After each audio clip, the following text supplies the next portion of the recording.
Olá, queridos irmãos, irmãs, amigos e amigas, que prazer estar aqui com vocês mais uma vez para esse espaço de estudo semanal da lição da Escola Sabatina. Sempre gratos a Deus por esta oportunidade, onde quer que você esteja ao redor deste mundo. É um prazer para mim, Pastor Hélio Carnassale, saber que você está conectado aqui nos canais da Safeliz, acompanhando a lição da Escola Sabatina. Aproveite para se inscrever com este link que está sendo colocado aqui, no WhatsApp da Safeliz. Você vai receber direto no seu WhatsApp o link para você se conectar imediatamente com a lição e vai receber também aquelas novidades, as informações que vão te deixar sempre atualizado a respeito daquilo que a Safeliz está realizando. Eu espero também que você envie seus comentários, que você faça o seu pedido de oração, porque a Safeliz ela mantém uma equipe de intercessores justamente para apresentar a Deus os pedidos dos nossos irmãos e amigos que são registrados em nossos canais. Aproveite para fazer isso. Nós estamos estudando esse trimestre temas do Evangelho de João. Chegamos agora à lição número 3 e eu quero, antes de considerar e iniciar o estudo, convidar você para a oração. Senhor Deus, Pai nosso, abençoa-nos agora ao estudarmos a Tua Palavra, este tema desta semana do Evangelho de João, tão abençoador, tão maravilhoso. Que o Senhor nos abra o entendimento, nos dê luz, clareza, compreensão, coração disposto a viver e praticar as lições aprendidas. Com fé e esperança e gratidão nós oramos em nome do Senhor Jesus. Amém. Título da lição desta semana, a história de fundo, o prólogo. E o verso para memorizar vem ali de João 1:1 e diz assim: no princípio era a palavra, e a palavra estava com Deus, e a palavra era Deus. Tradução da Nova Versão Internacional. Nós estamos acostumados mais com, aqui pelo menos em português, do Brasil, com era o verbo, e o verbo estava com Deus, e o verbo era Deus, mas isso faz sentido para nós também.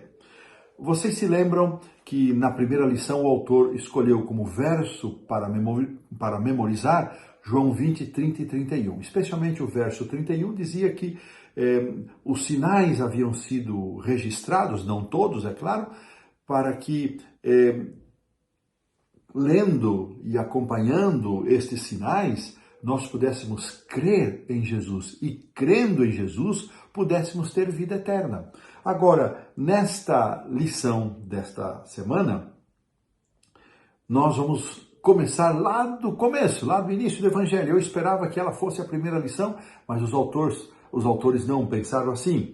E João vai explicar na porção que vamos estudar esta semana, a direção na qual ele, inspirado pelo Espírito Santo, pretende conduzir o leitor. Nós vamos estudar, portanto, os 18 primeiros versos de João, conhecido como o prólogo, que resumirá os temas principais do Evangelho e também serão examinados, que vão se reproduzir e repetir em outras partes que ele vai abordar mais adiante.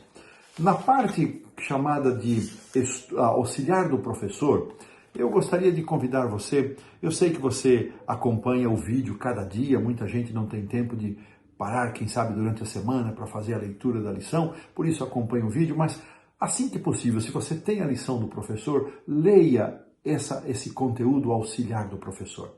Eu quero trazer aqui algumas ideias que os autores apresentaram nesta parte introdutória que ainda pertence ao sábado à tarde. Eles disseram o seguinte: mais do que em qualquer outro lugar das Escrituras, o Evangelho de João proclama com ousadia, de forma poderosa, de que Jesus é Deus.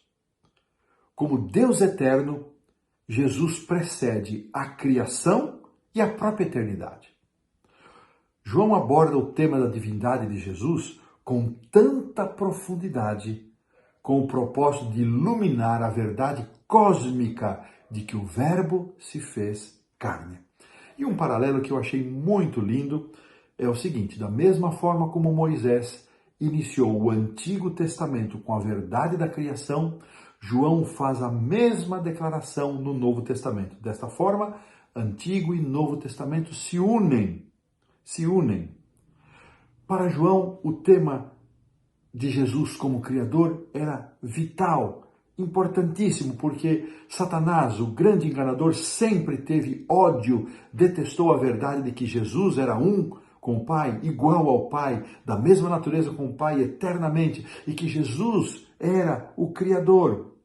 Então, ele foi trabalhando para que esta mensagem da divindade de Cristo, da natureza encarnacional de Cristo, da natureza divina, da natureza humana de Jesus, fosse combatida, introduzindo heresias que nós já mencionamos, que colocavam dúvida na divindade de Cristo, dúvida na encarnação de Cristo e estimulavam a perda da piedade e, consequentemente, a libertinagem.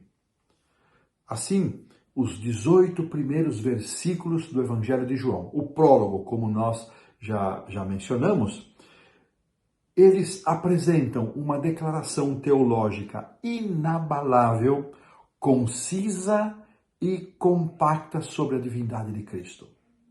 Cristo, o Verbo, é Deus e sempre existiu. Ele é o Criador, a vida e o doador da luz. Ainda assim, ele se tornou um ser humano nascido de Deus e demonstrou seu amor, sua graça e sua glória perante a sua criação. Que possamos desfrutar da lição desta semana, permitindo que o Espírito Santo nos conduza na compreensão de quanto pudermos alcançar, porque nossa mente não alcança com toda clareza este assunto, e que ele desperte em nós um sentimento de reverência e adoração ao nosso Deus e à pessoa do Senhor Jesus Cristo. Dessa forma, colocamos um ponto final na lição do sábado à tarde. Avançando agora para a lição do domingo, que tem como título O Princípio, o Logos Divino. Vamos aqui ser conduzidos neste início do Evangelho de João com este pensamento extraordinário. No princípio era a palavra, ou era o verbo, e a palavra ou o verbo estava com Deus, e o verbo era Deus. Verso 1 do Evangelho de João, capítulo 1. Esta frase, ela contém uma profundidade tal que leva a nossa compreensão às raias do seu limite. Primeiro, João remete à história da criação, conectando João 1:1 com Gênesis 1:1. A palavra, o verbo, ela existia antes do universo. João mostra com isso a existência eterna de Jesus. E ele acrescenta que a palavra estava com Deus. E em João 1:18, o Evangelho indica também que a palavra estava junto com o Pai. Não importa quanto tentemos imaginar o que isso significa, uma coisa é certa: Jesus e o Pai estão intimamente ligados e próximos. Então, os autores, eles fazem uma provocação para desafiar aqui ainda mais o nosso entendimento e aclarar a nossa compreensão. João diz o seguinte, que a palavra era Deus.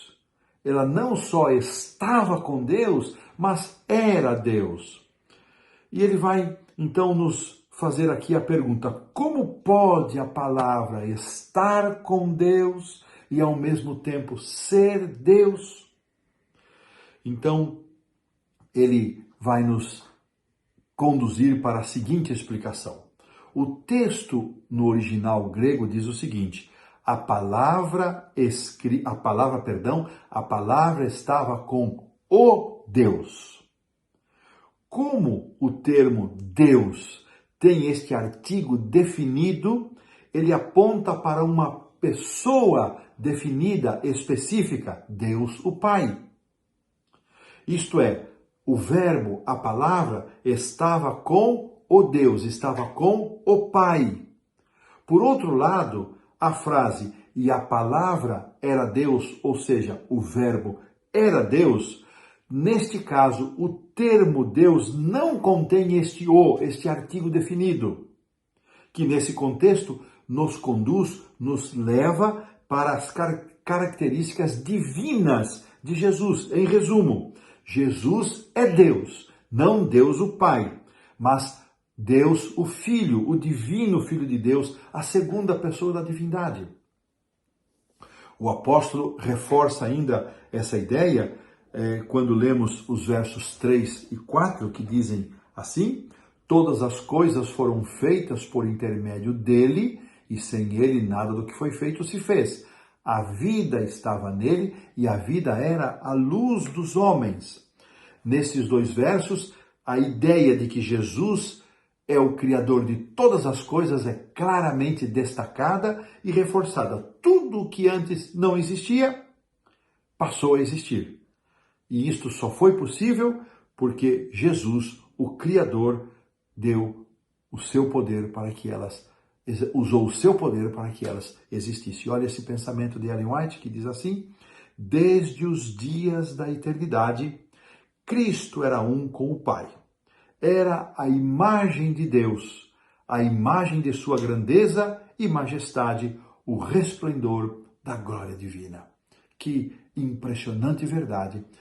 E João não usa meias palavras, meio termo. Ele vai no cerne, ele vai na jugular, como nós dizemos, já com o propósito de afastar qualquer possibilidade de que esta heresia do gnosticismo e outras mais que estavam surgindo pudesse provocar alguma dúvida na mente dos seus leitores. João afirma categoricamente: o Verbo estava no princípio com Deus e ele era Deus, e isto é para nós relevante, significativo, e que Deus desperte em nosso coração, em nossa mente, a convicção, a fé e a certeza neste Verbo, nesta palavra, que era Deus e estava com Deus, e é Deus e permanece com Deus. Assim terminamos a lição do domingo. Avançando para a segunda-feira, a palavra se fez carne. Os autores colocam que João não começa o seu evangelho utilizando o nome Jesus, ou apresentando o seu papel como Messias, ou o papel dele como Cristo, mas ele começa com o termo grego logos, que pode ser traduzido como palavra ou verbo. E na época em que João escreveu o seu evangelho, havia várias correntes filosóficas que utilizavam o conceito do logos para destacar as ideias de lógica e razão. Uma destas correntes filosóficas era a corrente de Platão, e ele dividia a realidade cósmica em dois domínios: o domínio celestial, imutável, perfeito, e o domínio visível, perecível. Algumas destas filosofias identificavam o logos como sendo alguma coisa intermediária entre um domínio e outro domínio. Mas João usa o termo logos de uma maneira completamente diferente da forma como aquelas filosofias utilizavam. Ele defende que a verdade, o logos, não é um conceito etéreo, abstrato, que flutua entre o céu e a terra, entre o domínio celestial e o domínio visível, terrestre, terreno. O logos é uma pessoa, é Jesus Cristo, que se fez carne e habitou entre nós. E eu gosto disso, irmãos. O logos não é um conceito, não é uma ideia abstrata, é uma pessoa que se fez carne e habitou entre nós. O logos é a palavra de Deus, é a revelação de Deus, a qual Deus utilizou para se comunicar, para se revelar à humanidade da forma mais profunda possível. E isto aconteceu com Deus se tornando um de nós. Eu gosto de pensar assim, irmãos. Deus foi mandando mensagens e mensagens, chama um profeta aqui, outro profeta ali, uma revelação aqui, inspiração, mais inspiração.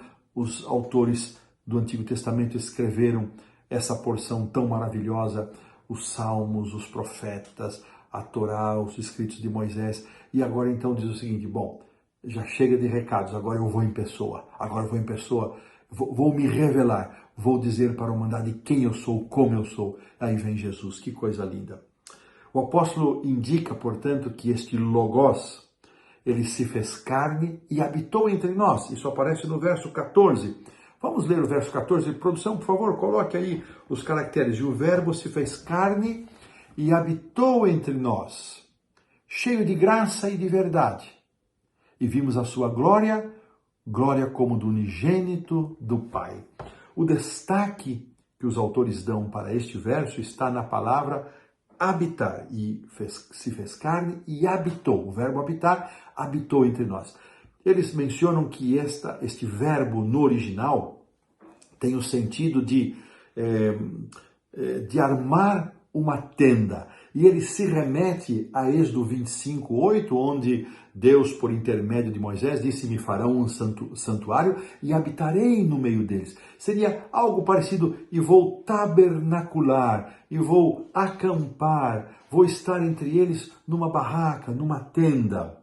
E olha que comparação linda, da mesma forma como Deus orientou a Moisés que fosse feito um santuário para que ele pudesse habitar no meio do povo, da mesma forma a encarnação de Jesus, o Filho de Deus, assumindo a carne humana e ocultando a sua glória para que as pessoas pudessem estar em contato com ele e serem abençoados pela sua presença. Aqui, pensamento maravilhoso. Eu quero ler aqui uma declaração de Ellen White para encerrar a lição da segunda-feira, que aparece no Desejado de Todas as Nações, página 9, e diz assim: habitando conosco, Jesus revelaria Deus tanto aos seres humanos quanto aos anjos. Ele era a palavra de Deus, o pensamento divino tornado audível. Aqui colocamos um ponto final na lição da segunda-feira. Avançando agora para a lição da terça-feira, nós vamos considerar essa porção que tem como título Ouvindo ou Não Ouvindo a Palavra. E os versos que serão considerados são os versos 9 a 13. E os autores então se referem a essa porção dizendo que este prólogo não descreve apenas quem é Jesus, a palavra, o verbo, o Logos, mas também como as pessoas se relacionam com ele. E João 9, 10 e 11, especialmente eu quero destacar aqui uma parte do verso 10. Vamos os dois. Produção, põe na tela aí os caracteres do 10 e do 11. O verbo estava no mundo. O mundo foi feito por intermédio dele, agora esta frase, mas o mundo não o conheceu. Poderia ser dito, não o ouviu, não ouviu. E o verso 11, que declaração triste, não é? Veio para o que era seu e os seus não o receberam. Essa luz que ilumina o mundo, tornando visível, compreensível, é para ser aceita, para ser desejada, mas nem sempre foi assim. Quantos que o rejeitaram? Mesmo lá nos dias de Jesus, os sinédrios, os líderes, a maioria das autoridades, dos sacerdotes, inicialmente rejeitaram a Jesus. Não o aceitaram, mesmo tendo evidências para aceitar, não o fizeram. E olha as implicações, dizem os autores, deste verso 9. A luz chega a todos, mas nem todos a acolhem. Eu me lembro, bem no início do meu ministério, eu era obreiro bíblico numa grande série de conferências e nossa porção, nossa responsabilidade era visitar as pessoas que iam à grande tenda que havia sido armada e atraía as pessoas. Elas iam ouvir o pregador, o pastor Alcides Campo Longo, que hoje já descansa do Senhor, e nós então coletávamos os endereços, eles eram distribuídos pelos obreiros e nós visitávamos a parte que nos correspondia. Íamos fazendo amizade com as pessoas, depois oferecemos os estudos bíblicos, que era repassar os temas que o pregador estava apresentando ali na tenda.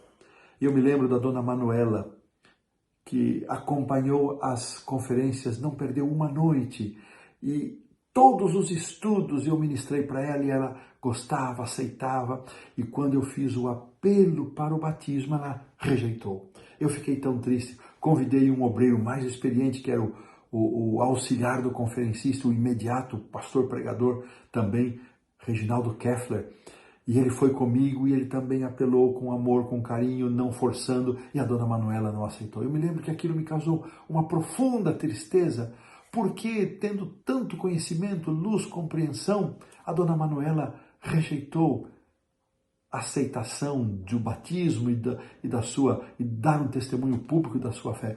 Mas nós somos criados com liberdade de escolha, e esta porção nos ajuda a entender isso. E nos adverte para que nós não estejamos entre aqueles que irão rejeitar, rechaçar a luz. Vejam que Paulo, os autores também colocam aqui, nos capítulos 9 a 11 de Romanos, ele trata também dessa mesma forma, desse mesmo tema trágico, falando de muitos judeus terem rejeitado a Jesus, mas depois ele não termina de forma sombria. Ele diz que, de fato, depois muitos judeus, juntamente também com os gentios, aceitaram Jesus como Messias. Mas ainda avançando um pouco mais aqui, João diz que todos os que receberem a Jesus como Salvador, está no verso 12, eu gosto desse texto, todos quantos o receberam, a esses deu-lhes o poder de serem feitos filhos de Deus, a saber, aos que creem no seu nome. E é justamente com esta expressão é que vem uma ligação deste prólogo com o verso 31 lá do capítulo 20, que nos conecta com o propósito pelo qual João escreveu o seu evangelho, para que crendo, encontrem a salvação. E esta ligação, ela resume, ela fortalece o propósito para o qual o Evangelho de João foi escrito. Uma revelação de Deus, Deus se apresentando entre nós, Deus se mostrando entre nós com a sua divindade velada, para que nós, vendo, crendo, lendo, nós possamos encontrar vida em seu nome e vida eterna. Desta maneira, colocamos um ponto final na lição da terça-feira. Avançando agora para a quarta-feira, vamos quarta e quinta, os títulos são parecidos, temas recorrentes. A quarta, fé e incredulidade, e na quinta, tema recorrente, a glória. Então comecemos então com o fé e incredulidade. Na pergunta número 4 são citados vários episódios que destacam a incredulidade daqueles com quem Jesus esteve relacionado. Então vamos mencionar aqui do capítulo 3, o verso 19, que é o final do diálogo de Jesus com Nicodemos, onde Jesus diz: os homens amaram mais as trevas do que a luz. Depois nos lembramos claramente, porque isso foi a semana passada, da discussão que se seguiu à cura do cego de nascença, como reagiram forte os líderes da nação, os sacerdotes, os fariseus, e queriam a todo custo condenar a Jesus por ele ter feito o milagre no dia de sábado e não reconheceram como um sinal da sua divindade. E no capítulo 12, 42, logo em seguida que Jesus tem aquele diálogo com os gregos, ele segue falando com os judeus, ele mencionou João registra muitos dentre as autoridades creram nele, mas por causa dos fariseus não o confessavam, para não serem expulsos da sinagoga, porque amaram mais a glória dos homens do que a glória de Deus. Que coisa impressionante!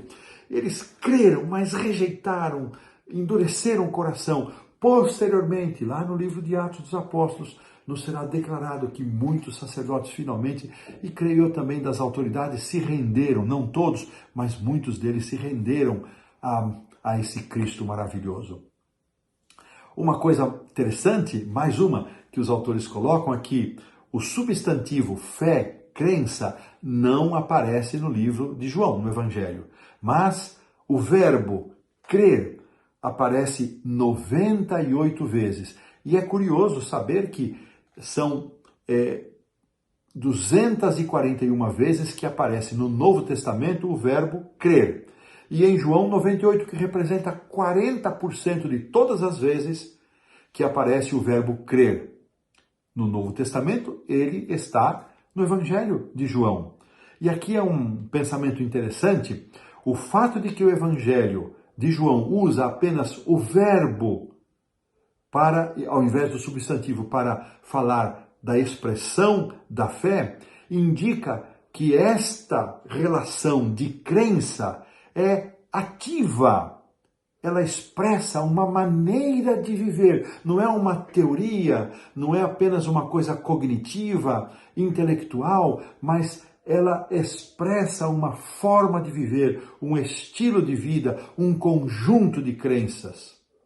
E quando isso não acontece, vamos nos lembrar daquela advertência da carta de Tiago, não é? Até o diabo crê e estremece.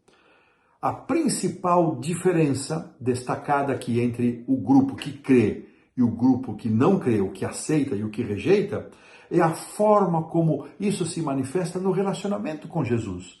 O grupo que crê, mesmo quando advertidos, repreendidos, eles se relacionam com Jesus de forma amorável, de forma submissa, a aceitar e reconhecer a sua autoridade. E acabam, por isso, se tornando filhos de Deus e crescem nesse relacionamento. Por outro lado, aqueles que rejeitam, que não creem, os incrédulos, podemos assim dizer, eles normalmente vão a Jesus para afrontá-lo, como muitas vezes vimos os fariseus e líderes afrontando, ridicularizando, desmerecendo a pessoa do Senhor Jesus Cristo. Acham difícil aceitar suas palavras. Sempre o veem quebrando os mandamentos, não respeitando as tradições. E com isso, suas expectativas humanas ficam frustradas, quebradas. Eles o julgam, em vez de permitir que a luz da pessoa do Senhor Jesus, a luz que emana de Jesus, pudesse iluminar a vida deles. Em que grupo você e eu estamos? Estamos entre aqueles que professamos a nossa fé, e esta fé, esta crença, ela é ativa, se torna um verbo, ela age, ela põe em ação, ela pratica os princípios da palavra de Deus, os ensinamentos do Senhor Jesus Cristo? Ou nossa fé é apenas uma teoria, é apenas uma profissão verbal? Por outro lado, o outro grupo são aqueles que rejeitam. Eu tenho certeza que você que está conosco aqui nos canais da Safeliz, você está no primeiro grupo. Por isso fica para nós o desafio, como a nossa fé se expressa. É apenas um assentimento intelectual? Ou esta crença, esta fé, ela se verbaliza e ela muda o nosso jeito de viver, o nosso estilo de vida e vive de acordo com as orientações e os princípios do Senhor? Eu espero realmente que você e eu estejamos neste grupo que vive integralmente a sua fé. Desta maneira, pomos um ponto final na lição da quarta-feira. Avançando para a lição da quinta-feira, que tem como título tema recorrente Glória, nós vamos encontrar aqui um texto adicional que é João capítulo 17. E a pergunta que é feita aqui dos versos 1 a 5 diz o seguinte: o que Jesus quis dizer quando orou? Pai, é chegada a hora. Glorifica o teu Filho para que o Filho glorifique a ti. O que Jesus quis dizer com esta declaração, com esta afirmação? Bem, os autores da lição vão nos ajudar a compreender o significado deste João 17:1 em conexão com João 1:14. Então, eles começam dizendo que o prólogo do Evangelho começa com a história cósmica a qual já nos referimos, onde Jesus é apresentado clara, direta e enfaticamente como o divino Filho de Deus, o Criador do universo. Muito bem. tudo o que antes não existia, mas passou a existir, só teve início por meio de Jesus. Isto vimos lá, João 1, verso 3, de forma específica. Mas o texto prossegue observando a glória que há no fato de Cristo se tornar um ser humano na encarnação, e isso é destacado no verso 14 que nós já lemos, e eu vou relembrar a segunda parte. E vimos a sua glória como a glória do unigênito do Pai. Muito bem. João usa as palavras glória e glorificar em várias partes do seu evangelho para se referir a receber honra dos seres humanos e para receber honra ou glória de Deus. Então, às vezes que João usa, ele dá aqui vários versos, às vezes que ele usa essa expressão glória ou glorificar, ela tanto se refere a receber honra dos seres humanos ou receber honra ou glória de Deus. Muito bem. Em João, e agora a gente vai juntar aqui as ideias para explicar o 17:1. Em João, a ideia de glorificar Jesus está ligada ao conceito da sua hora, ou seja, ao momento da sua morte. A cruz é a hora da glória de Cristo. Isso aqui é muito sublime. A glória dos seres humanos são conquistas, são poder.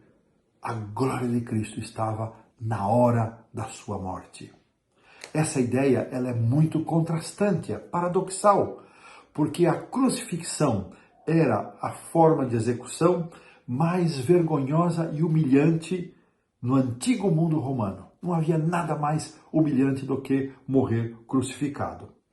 Mas Deus na cruz ilustra o entrelaçamento do enredo da história humana com a história divina. É na cruz que a história humana com a história divina se entrelaça. Que as duas histórias se cruzam. O Cristo divino, Filho de Deus, que velou a sua natureza humana, encarnado como homem, plenamente homem, agora ele morre a morte humilhante, a morte de cruz, e ao mesmo tempo, com esta morte, ele glorifica a Deus, porque ele vai produzir e garantir a salvação de todos. Mais dois comentários que fazem os autores. No nível humano, Jesus morreu em agonia, como um criminoso, considerado assim pelo Império Romano, como uma pessoa que não merecia nenhum tipo de consideração pelo seu povo. Ele morre clamando: Deus meu, por que me desamparaste? E esta percepção, ela é enfatizada por Mateus e Marcos. Mateus 27:46, Marcos 15:34. Muito bem. Do outro lado, o lado glorioso da cruz é destacado em Lucas e João, justamente nas porções em que a salvação de Cristo aparece. Jesus oferecendo ao ladrão penitente a garantia de que ele estaria no reino de Cristo quando ele viesse buscar os seus filhos. Está na forma como ele morre. Ele não morre como um derrotado, ele morre como um vitorioso, entregando sua vida a Deus com a expressão está consumado, tetelestai. Era uma expressão de vitória, uma expressão de conquista. Assim, este lado glorioso na cruz é destacado, tanto por Lucas como por João. E é muito, irmãos, digno, é extremamente digno de nota que a suprema glória de Deus é revelada em sua maior vergonha. E olha aqui o contraste. Carregando sobre si mesmo os pecados do mundo, Deus oferece perdão, misericórdia, salvação e graça. Como responderemos a um amor tão grande, a um amor tão maravilhoso que a nossa mente não alcança, a nossa compreensão para, e este será o nosso tema de estudo por toda a eternidade. E aqui nós, então, colocamos um ponto final na lição da quinta-feira. Indo para o estudo adicional na sexta-feira, eu quero destacar algumas frases do livro O Desejado de Todas as Nações, que aparece aqui, um parágrafo do Desejado, 2 do Caminho a Cristo, mas eu quero destacar especialmente a do Desejado, página 210, que diz assim: O Senhor Jesus Cristo, o divino Filho de Deus, existiu desde a eternidade como pessoa distinta, mas um com o Pai. A luz e glória, na verdade, de que Cristo era um com o Pai antes de terem sido lançados os fundamentos do mundo. Essa verdade infinitamente misteriosa em si explica outros mistérios e verdades de outro modo inexplicáveis, ao mesmo tempo que se reveste de luz inacessível e incompreensível.